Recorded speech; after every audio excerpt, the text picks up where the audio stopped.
Welcome to the Pastor's Comments. Written by the late Pastor Daniel Lundmark. This week's comments are entitled, Born Again.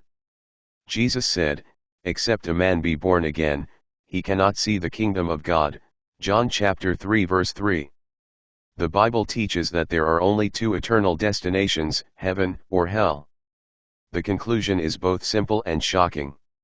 Since one must be born again, verse 7, to go to heaven, the destination of those who are not born again is hell.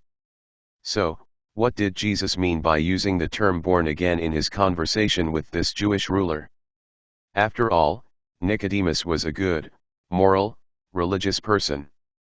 Were not these qualities sufficient to get him into heaven? Jesus explained that this second birth was of the Spirit, John chapter 3 verse 5, much like the wind which can be heard and felt, but not seen. One is supernaturally born again by the invisible Spirit of God, not by outward religious ritual. Nicodemus asked how it happens, and Jesus referred to Moses, who had placed a serpent of brass on a pole, at God's instruction, to save the Israelites who were dying from deadly snake bites, a judgment for complaining against God, Numbers chapter 21 verse 8. When they believed and looked upon the serpent on the pole, as God instructed, they miraculously lived. Likewise, Jesus said that he would be lifted up on the cross, and those who believe and look upon him would miraculously be born again. For God so loved the world, that he gave his only begotten Son, that whosoever believeth in him should not perish, but have everlasting life.